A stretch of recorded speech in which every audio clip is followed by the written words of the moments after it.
به نام الله، مهرورز مهرگستر. بهترین ستایش ها از آن الله است، پروردگار جهانیان، بخشنده مهربان، مالک روز جزا. بار الها، تنها تو را می پرستیم و تنها از تو یاری می جوییم. پس ما را به راه راست هدایت فرما، راه آنان که به دیشان نعمت داده ای و نه راه کسانی که بر آنان خشم گرفته ای و نه راه گمراهان. آمین.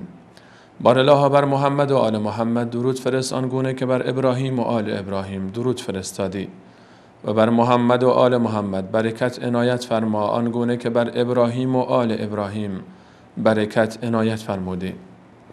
و با هزاران سلام و هزاران درود خدمت همه شما بینندگان عزیز و ارجمند. الله رو شاکریم از اینکه یک بار دیگر این فرصت رو در اختیار ما قرار داد تا در خدمت شما خوبان و مهربانان باشیم با یکی دیگر از برنامه‌های بانوان عصر پیامبر. اگر در برنامه قبل همراه ما بوده باشید، ما درباره زندگی نامه سومین همسر بزرگوار رسول الله صلی الله علیه و سلم شروع کردیم به سخن گفتن و بررسی زندگی گوهربار ایشون. همسری که در حیات پیامبرمان علیه السلام بیشتر از دیگر همسران مورد توجه قرار گرفت، چه از طرف مسلمانان و چه از طرف دشمنان اسلام، به خاطر اهمیت جایگاهش، به خاطر صفات ویژه‌ای که فقط ایشون داشت و دیگر همسران نداشتن، به خاطر موقعیتی که در زندگی پیامبرمان ایفا کرد و نقشی که در حیات پیامبرمان داشت و نقش مهمی که بعد از حیات پیامبرمان در 47 سال زندگی بدون پیامبر در مدینه منوره سپری کرد.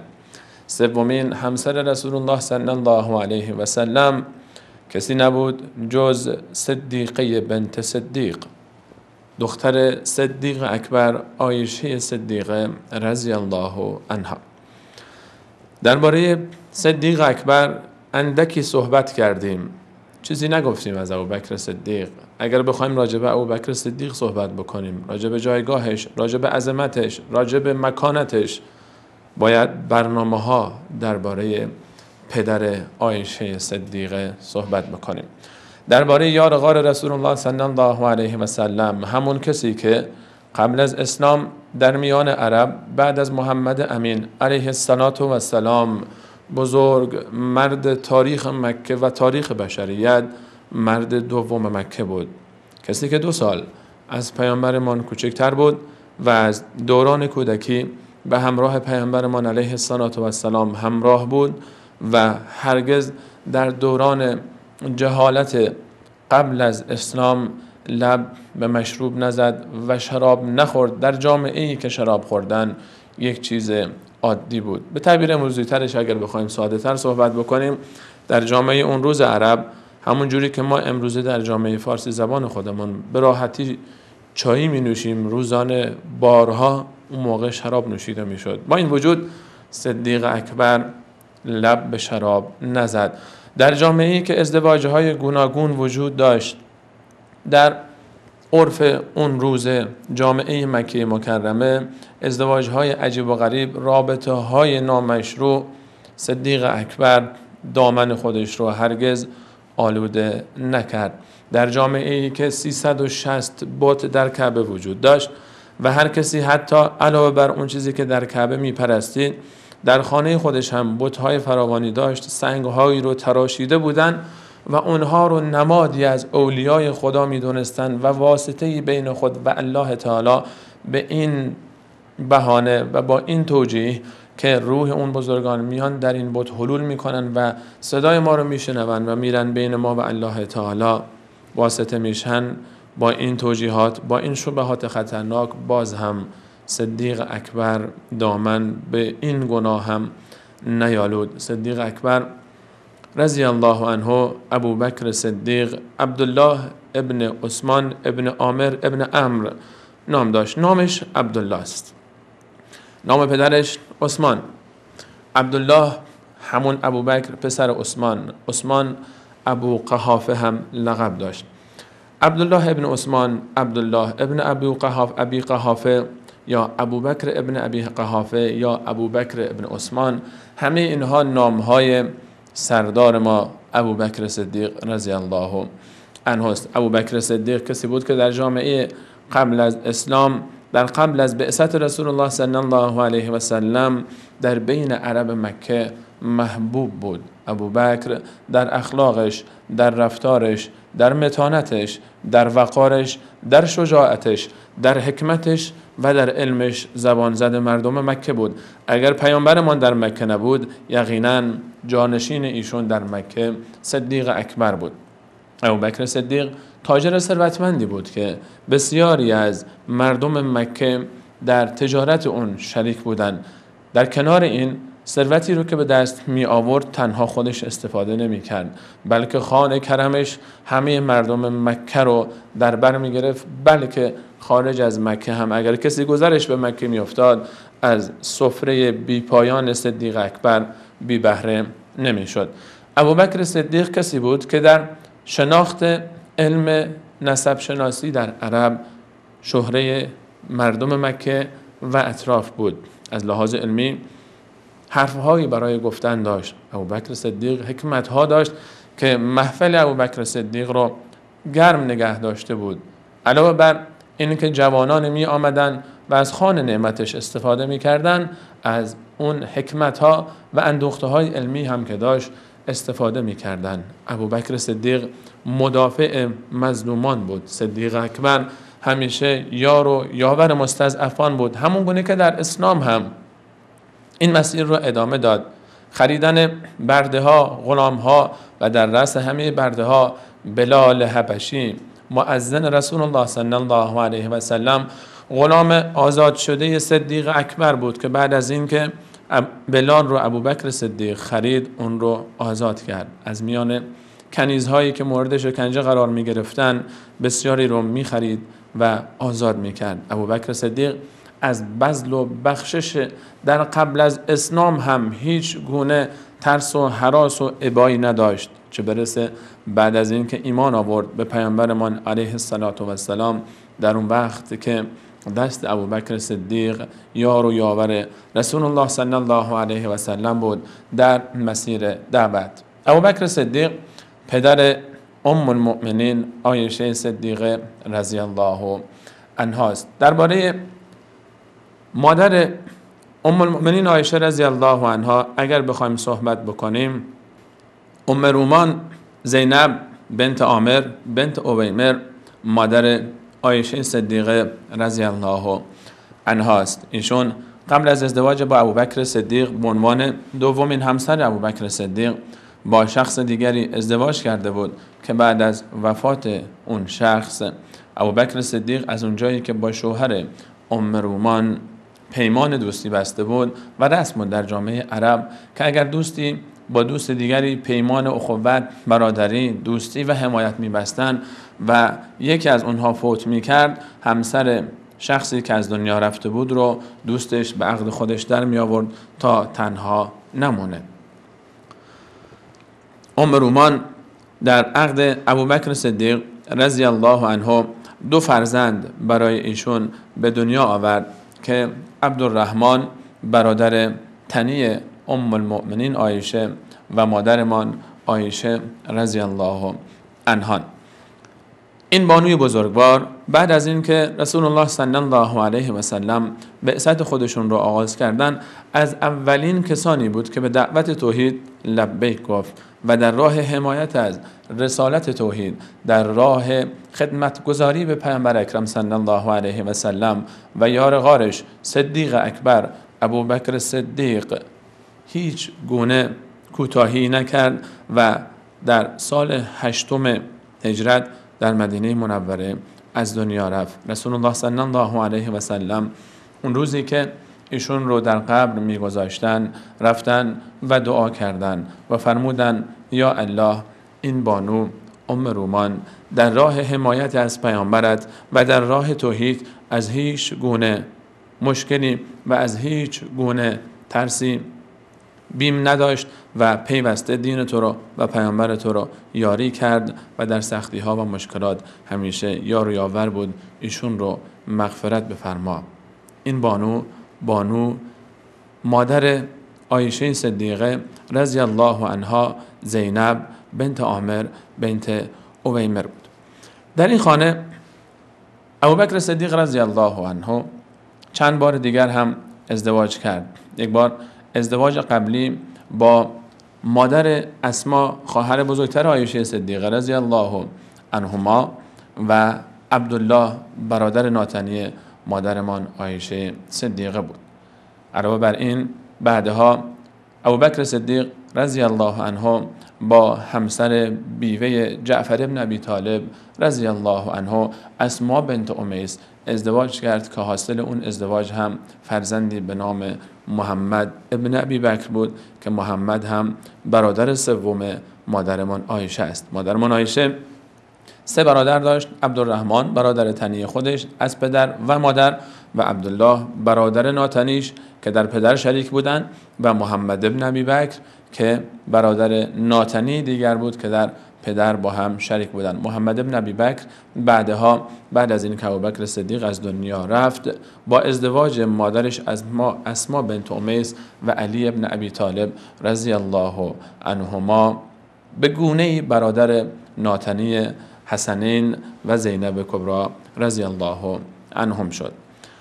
علاوه بر این ام المؤمنین عایشه خواهر دیگری داشتند به نام ام کلثوم که این خواهر از حبیبه بنت خارجه مادر ناتنی ایشون بعدها به دنیا آمد بعد از وفات ابوبکر صدیق رضی الله عنهم و در مجموع مادرمان عایشه 3 برادر داشتند: عبدالرحمن، عبدالله، محمد و 2 خواهر داشتند به نام اسما و ام کلثوم که از بین اینها فقط عبدالرحمن در پدر و مادر مشارکت داشت با ام المؤمنین عایشه و برادر تنی ایشون بود. بقیه خواهران و برادران ناتنی ایشون بودند. در چنین فضایی وقتی که رسول الله صلی الله علیه و سلم بعثت خودشون رو آغاز کردند، در مکه مکرمه هیچ خانه‌ای بعد از خانه پیامبرمان، بعد از خانواده نبوت، هیچ خانه‌ای به مانند خانه ابوبکر صدیق در مکه وجود نداشت. در ایمان، در حمایت از دین، ابوبکر صدیق اولین نفری بود که از مردان به پیامبرمان ایمان آورد. اولین فردی بود که در راه دعوت در کنار کعبه شروع کرد به دعوت توحید.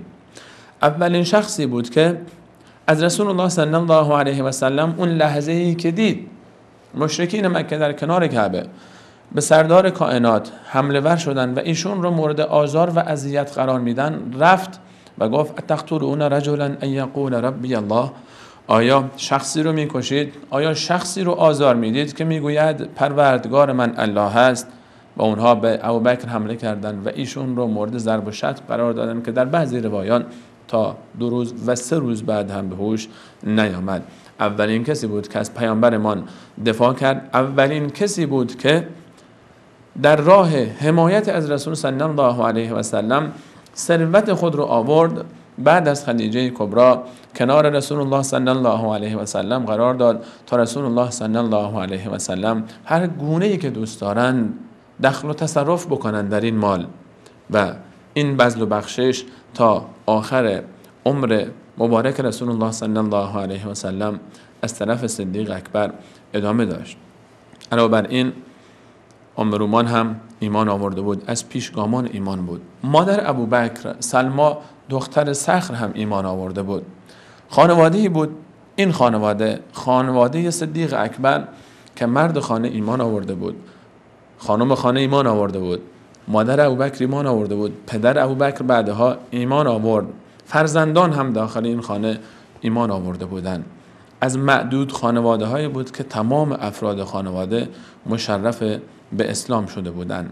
در چنین فضایی که بعد از بعثت رسول الله صلی الله علیه و سلم مشکلات، سختی ها، مشقت ها رو ابوبکر صدیق در سالهای اول بعثت که سخت‌ترین سالهای دوران رسالت بود بدون تردید تحمل میکرد و میگذراند تا اینکه در سال 4 یا 5 بعد از بعثت در مکه مکرمه در خانه ابوبکر صدیق، خانواده‌ای که از لحاظ اجتماعی محبوبیت و مقبولیت زیادی داشت قبل از اسلام، اما بعد از اسلام به خاطر دشمنی‌های کینه ورزان قریش، مشرکان و سرانشون مورد طعنه و هجوم قرار گرفته بود، به خاطر حمایت از رسول الله صلی الله علیه و سلم در این فضای ایمانی، در این فضای سرشار از معنویت، بانوی چشم به دنیا نهاد که بعدها سردار بانوان امت خودش شد. بانوی چشم به دنیا نهاد در این خانه که معلم دوم امت شد. چشم ابوبکر صدیق به فرزندی روشن شد که چشم رسول صلی الله علیه و سلم بعدها به دیدن این همسر، به دیدن این بانو منور میشد و خنک میشد و روشن میشد و چشم دشمنان این بانو و توحید تا روز قیامت توان دیدنش رو نداشتن و نخواهند داشت. این بانو در سال 4 یا 5 بعثت در خانواده ابوبکر صدیق دیده به جهان گشود. پدرش بزرگ مرد رسالت، یار غار پیامبرمان، نام دختر تازه متولد شده رو عایشه گذاشت.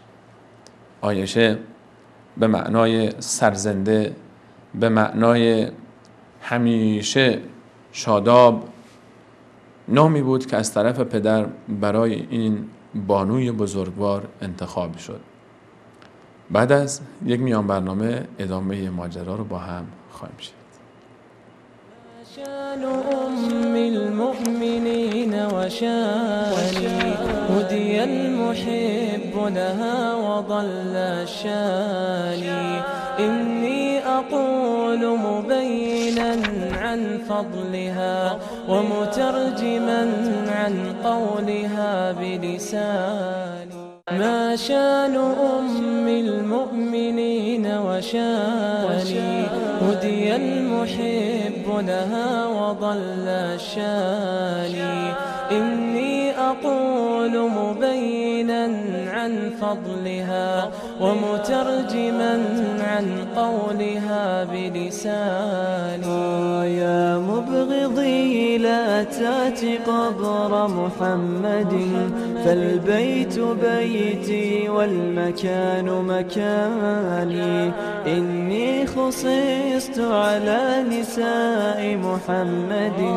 بصفات بر تحتهن معاني وسبقتهن إلى الفضائل كلها فالسبق سبقي والعنان عناني مرض النبي ومات بين ترائبي فاليوم يومي والزمان زماني زوجي رسول الله لم أر غيره الله زوجني به وحباني وأتاه جبريل الأمين بصورتي فأحبني المختار حين رآني أنا بكره العذراء عندي سره وضجيعه في منزلي قمراني وتكلم الله العظيم بحجتي وبراءتي في محكم القرآن والله خافرني وعظم حرمتي وعلى لسان نبيه براني والله في القرآن قد لعن الذي بعد البراءة بالقبيح رماني ويل لعبد خان آل محمد بعداوة الأزواج والأختان. طوبى لمن والى جماعة صحبه ويكون من أحبابه الحسنان. جمع الإله المسلمين على أبي واستبدلوا من خوفهم بأماني. وإذا أراد الله نصرة عبده من ذا يطيق له على خذلاني. من حبني فليجتنب من سبني إن كان صان محبتي ورعاني. وإذا محبي قد ألظ بمبغضي فكلاهما في البغض مستويان. صل أمهات المؤمنين ولا تحد عنا فتسلب حلة الإيمان. إني لصادقة المقال كريمة إي والذي ذلت له الثقلان. خذها إليك فإنما هي روضة محفوفة بالروح والريحان. خذها إليك فإنما هي روضة محفوفة بالروح والريحان. خذها إليك فإنما هي روضة محفوفة بالروح والريحان. محفوفة بالروح والريحان. محفوفة بالروح والريحان.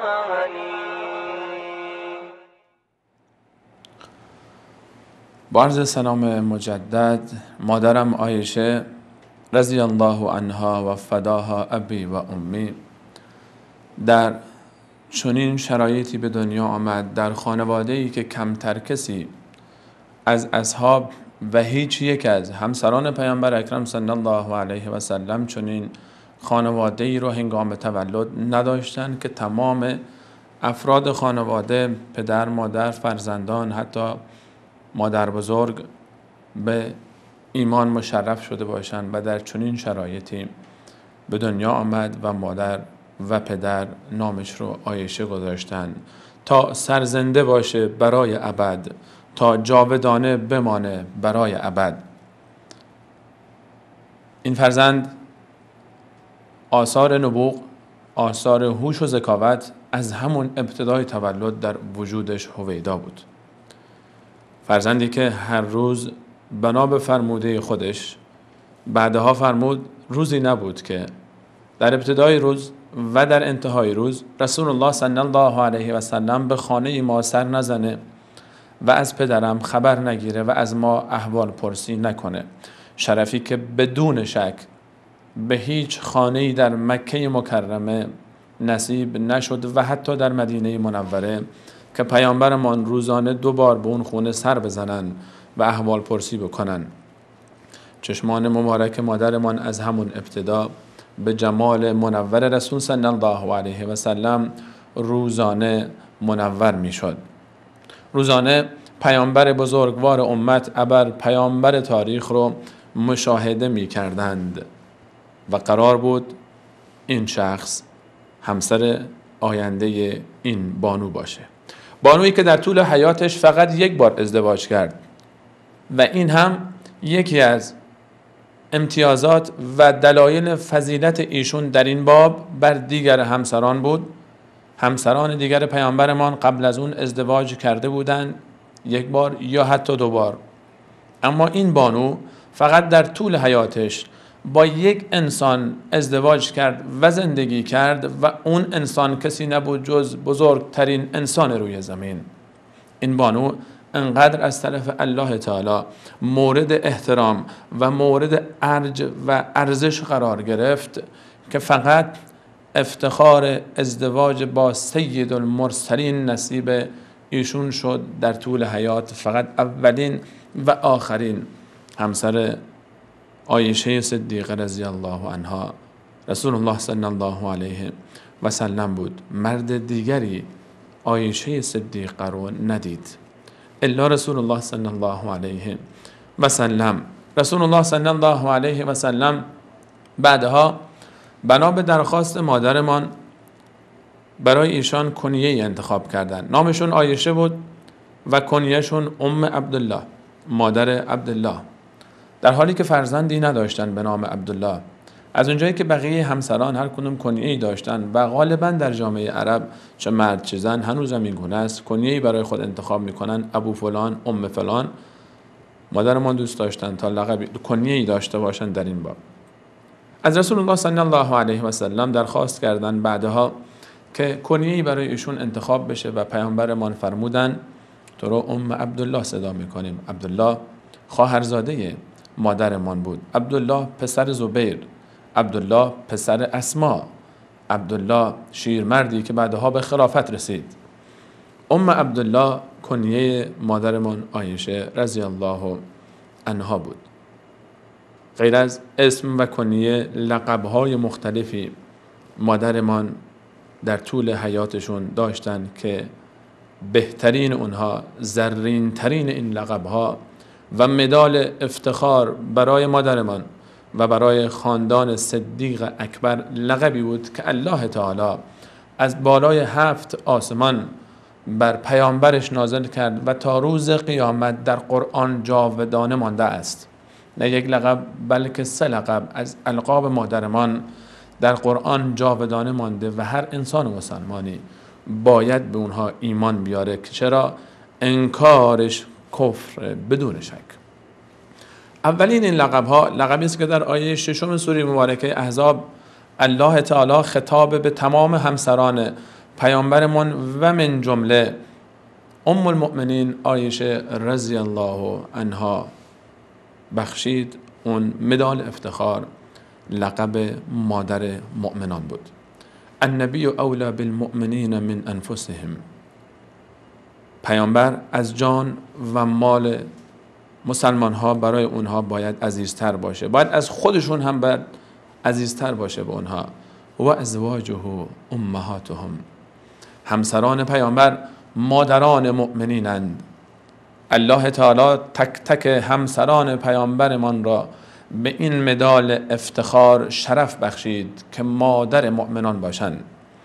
الله تعالی فرمود عایشه مادر مؤمنانه و کسانی که مؤمنند و کسانی که ایمان دارند به الله تعالی و ادعای ایمان دارند و نمیخواهند بپذیرند و شرم دارند که خود را نسبت بدند به عایشه صدیقه و یا اینکه مادر بنامند عایشه را برای خود و یا حس فرزندی نسبت به مادر داشته باشند و محبت داشته باشند نسبت به مادرشون و توهین نکنن نسبت به مادرشون و خدایی نکرده در دل نسبت به مادر مؤمنان، مادر بهترین انسانهایی که قرآن در آیات خودش توصیف میکنه مؤمنین، مادر اونها آیا در دل نسبت به این بانو شکی داشته باشه میتونه ادعا بکنه مؤمنه؟ کلا و حاشا، هرگز امکان نداره کسی بغض یکی از همسران پیامبر و در رأس اونها عایشه صدیقه رو در دل داشته باشه و خود رو مسلمان بدونه و دلش هم خوش باشه که مسلمانه. الله تعالی این ایمان رو نمیپذیره و هرگز قبول نخواهد کرد، چون که خودش فرمود در آیه 6 سوره احزاب و ازواجه امهاتهم. همسران پیامبر مادران مؤمنانند و هر فرزندی نسبت به مادرش وظیفه داره بنا به آیات قرآنی که به او احترام بگذاره، که به او اهمیت بده، به او محبت داشته باشه و در مقابل او تسلیم باشه، در مقابل دستوراتش، در مقابل خواسته هاش. ام المؤمنین لقبی بود که الله تعالی افتخاری بود که به همسران پیامبر نصیب کرد. لقب دوم المبرأه. الله تعالی با نازل کردن آیاتی که بعد از حادثه افک در سوره نور از آیه 11 تا 26 درباره موضوع حادثه افک یا تهمت بزرگی که به همسر پیامبر بزرگوار اسلام بعد از غزوه بنی مصطلق زده شد، الله تعالی در دفاع از عایشه صدیقه 16 بلکه 17 آیه نازل فرمود و براءت و پاکی مادرمون رو از اون تهمت ثابت کرد و اعلان نمود و به همین علت مادر لقب دیگری رو دریافت فرمود و اون المبرأ، کسی که از بالای آسمان ها در قرآن کریم الله تعالی آیه نازل فرمود و براءت ایشون رو تایید کرد و اعلان نمود تا کور شود هر آن که نتواند دید. بحث افک، بحث تهمتی که به مادرمان زده شد، بحث مفصلی است که در ادامه مسیر بررسی زندگی رسول الله صلی الله علیه و سلم و عایشه صدیقه و بعد از حیات ایشون زندگی مادرمان به اون انشاءالله خواهیم پرداخت. لقب دیگری که در آیات نازل شده در سوره نور به عایشه صدیقه رضی الله عنها خطاب شد که شأن نزول این آیات ام المؤمنین بودند، در آیه 26 الله تعالی بعد از این که در آیات قبل توبیخ کرد کسانی رو که این تهمت رو زده بودند و توجیه کرد و ارشاد فرمود مسلمانها را در چنین وقایعی و دفاع نمود از ام المؤمنین عایشه، در آیه آخر این موضوع فرمود والطیبات للطیبین الخبیثات للخبیثین والخبیثون للخبیثات والطیبات للطیبین. در ابتدا بحث زنان ناپاک را مطرح کرد که از برای مردان ناپاکند و مردان ناپاک که از برای زنان ناپاکند و در ادامه فرمود زنان پاک دامن از برای مردان پاک دامنند و مردان پاک دامن از برای زنان پاک دامنند. اولئک مبرؤون مما یقولون، آنها اون کسانی رو که تهمت میزنید پاکن، مبرأن از اون چیزی که گفته می شود، لهم مغفرة و رزق کریم، بخشش و روزی و رزق بسیار والایی در انتظار اونهاست. در این آیه الله تعالی فرمود زنان پاک دامن طیبه از آن مردان پاک دامنن. آیا کسی در عفت پیامبر بزرگوار اسلام شک داره؟ اگر کسی شک داشته باشه نباید خودش رو مسلمان بدونه و مسلمان نخواهد بود. الله تعالی می‌فرماید برای چنین پاکیزه صفت و پاکیزه سرشتی پاکیزگانی به مانند خودش رو قرار دادیم. الله تعالی می‌فرماید همسر انسان پاکی به مانند محمد مصطفی علیه السلام شخصی است که در پاکی، که در عفت به مانند خودش. طیبه، صفت سومی که الله تعالی خطاب به عایشه صدیقه رضی الله عنها، مدال افتخاری که در قرآن برای عایشه ثبت طیبه است، ام المؤمنین المبرأ الطیبه. غیر از این رسول الله صلی الله علیه و سلم چنان به این انسان، به این بانوی بزرگوار محبت می‌ورزیدند که لقب دیگری رو برای مادرمان از سنت میشه کسبش کرد و ثبتش کرد. حبیبت رسول الله صلی الله علیه و سلم، محبوبه رسول الله صلی الله علیه و سلم. امام بخاری روایت رو نقل میکنه که روزی یکی از یاران از رسول الله صلی الله علیه و سلم پرسید یا رسول الله من احب الناس الیک، محبوب ترین انسان ها نزد شما چه کسی است ای پیامبرمان؟ رسولمان صلی الله علیه و سلم روی به اون صحابی کرد و فرمود عایشه. محبوب ترین انسان روی زمین نزد من عایشه است. جمعی از صحابه هم نشستند. پیامبرمان هم تعارف نداره در بیان آن چیزی که در قلب داره، فرمود عایشه. اون صحابی میفرماید عرض کردم و من الرجال، از مردان یا رسول الله؟ فرمود ابوها، پدرش ابوبکر صدیق. و بعد پرسیدم بعد از اون؟ فرمود عمر فاروق اعظم رضی الله عنهم اجمعین.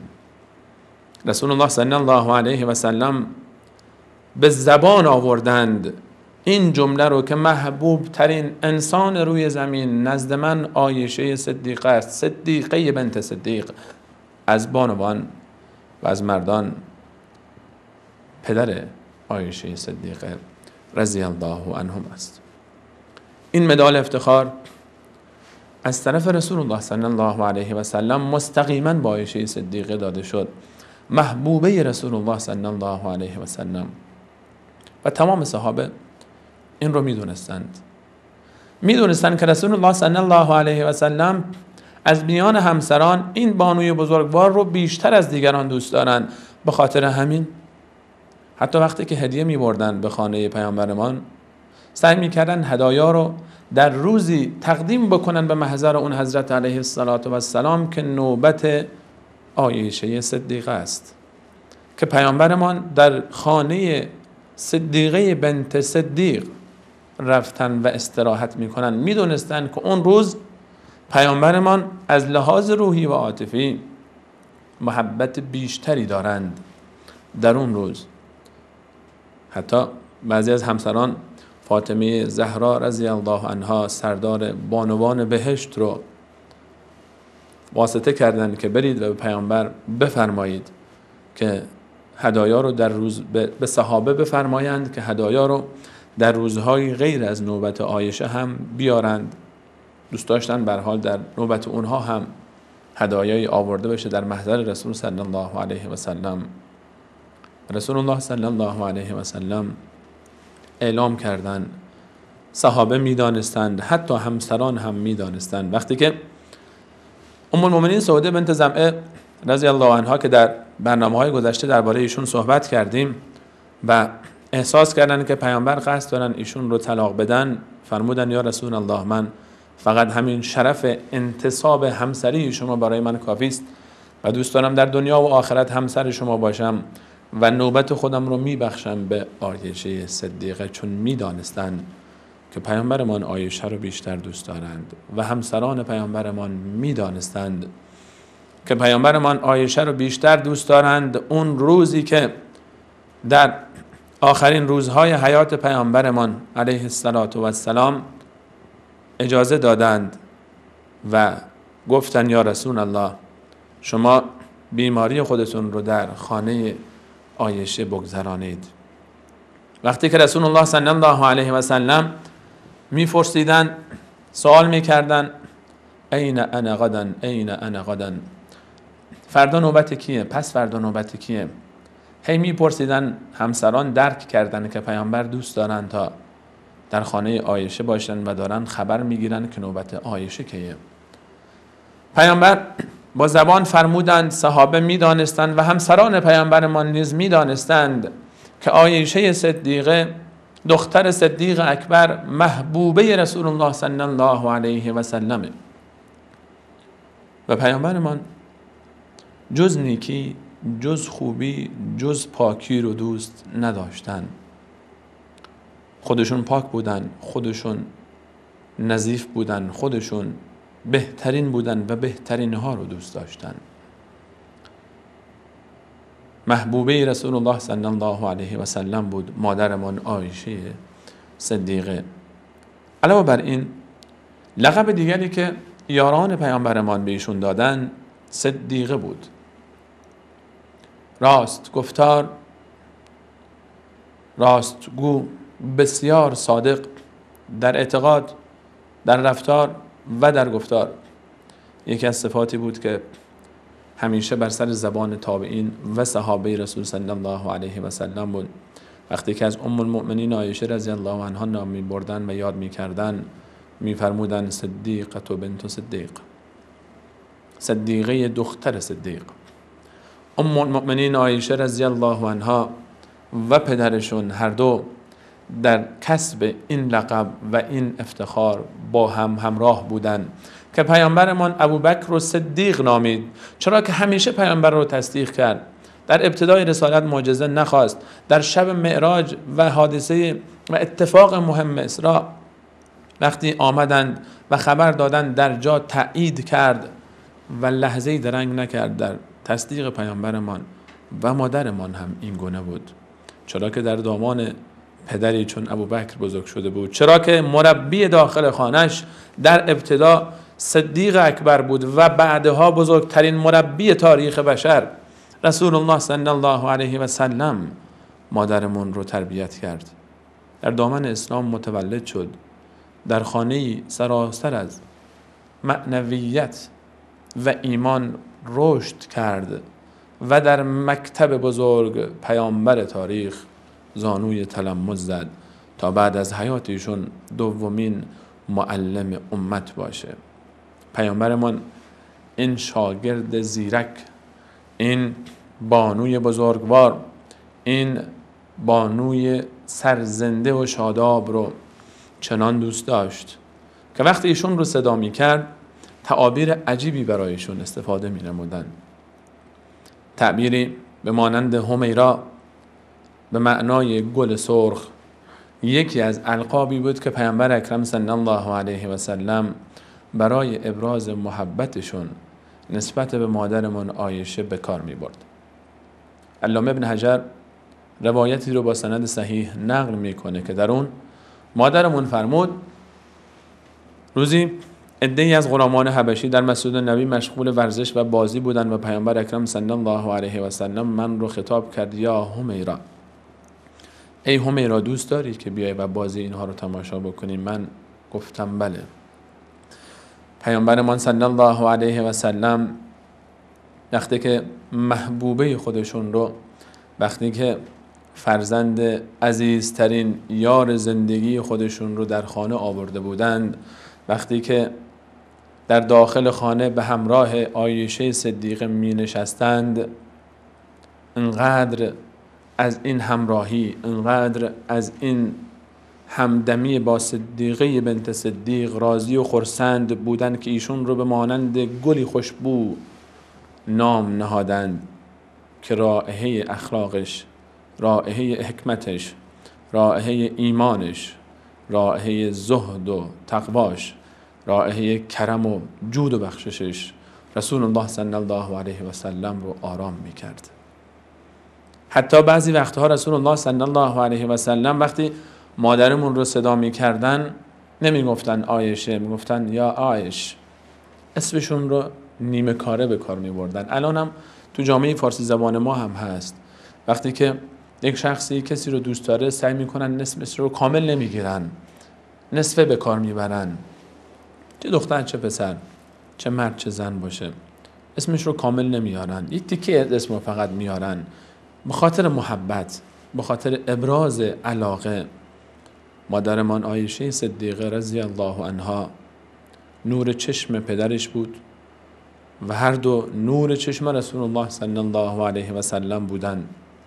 پیامبرمان در طول حیات مبارکش پدر این بانو رو از میان مردان بیشتر دوست داشت بر دیگران و دختر صدیق اکبر رو از میان بانوان بر دیگر بانوان و همسرانش و بانوان امت ترجیح میداد در محبتش، چنان که در روایتی که ذکر شد رسول الله صلی الله علیه و سلم به صراحت فرمودند. ام المؤمنین عایشه رضی الله عنها در چنین فضایی به دنیا آمد و در همان ابتدا آثار نبوغ، آثار ذکاوت و تیزهوشی در رفتار این فرزند، در رفتار بزرگ بانوی امت اسلام هویدا و نمایان بود. وقت ما به پایان رسید، اما داستان ما همچنان باقی است و ادامه موضوع رو در برنامه‌های بعدی با هم پی خواهیم گرفت. و اختلافی که در بحث سال تولد مادرمان عایشه رضی الله عنهاست، این رو در برنامه بعدی بیشتر بهش خواهیم پرداخت.